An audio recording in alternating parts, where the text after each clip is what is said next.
Before we jump into this new Etude series, I think we should define the term. What is an etude? This is something that I wondered about as a younger student, and it's something that a lot of my students are also curious about. Etude is a French word that, when literally translated to English, means study. It originates from 12th century Old French, but its modern meaning comes from the very end of the 18th century and really rose to prominence in the 19th century. Merriam-Webster gives us two definitions for etude. Number one is mostly the one we're going to be using about how it's going after one specific technical problem. It's a study for technique. The second one is about a composition that uses one technique or motive, but is mostly about musical artistry. This one was used more in the mid to late 19th century, especially in piano repertoire. For the purposes of this series, we're mostly going to be using the first definition. Etudes can also be referred to as caprices or matinees. Here are a few more descriptive definitions. This one comes from the 2001 edition of the New Grove Dictionary. Quote, an instrumental piece, usually of some difficulty, designed primarily to exploit and perfect a chosen facet of performing technique, but the better for having some musical interest. This one comes from the 2001 New Harvard Dictionary of Music. Quote, a composition designed to improve the technique of an instrumental performer by isolating specific difficulties and concentrating his or her efforts on their mastery. And finally, this one coming from K. Marie Stolba's A History of the Violin Etude to about 1800, quote, a complete composition with both musical and pedagogical intent and content featuring at least one consistently recurring problem of the physiological, technical, or musical difficulty which requires of the player not only mechanical application but proper study and correct interpretation as well, end quote.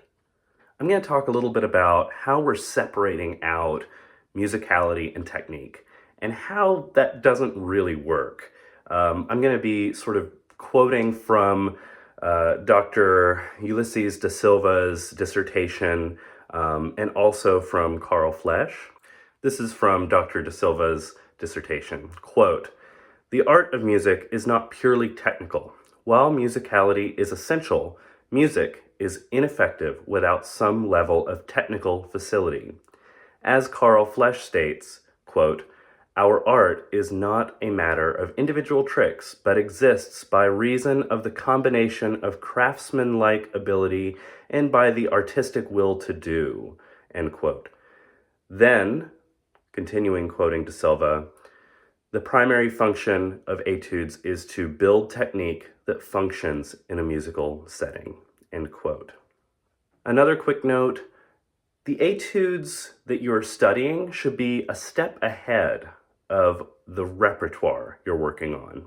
That way, when you learn repertoire, you'll have the skill set to approach the technical and musical challenges the piece presents. For example, let's look at some Mazza's etudes. These etudes are great because the titles are so descriptive and tell us basically exactly what the etude is supposed to be about, which is really helpful. It keeps us from having to do our own detective work when we're looking at these etudes. Let's look at number 13 and number 14 in Mazza's 30 Etudes Speciales. Number 13 is preparatory exercise for the trill. You can see here that it's basically written out trills. So what would normally be listed as just a TR is written as alternating notes of higher, lower neighbors. Then if we take a look at number 14, we can see that the trill is now written as it would be written in repertoire and in context with other figures as it would be in your repertoire. Let's take a look at Telemann's Viola Concerto, specifically the third movement. You'll see that before letter G, we have trills. Now, This is just one example of many, many, many examples of trills in viola repertoire, especially from this period. But this is a very important piece, and it's one that all violists will play. This might be a good way to start practicing for those trills. And the Matz's etudes are also somewhat more difficult than the Telemann concerto. So that's also in keeping with the concept of keeping our etudes 1 or 2 steps ahead of our repertoire.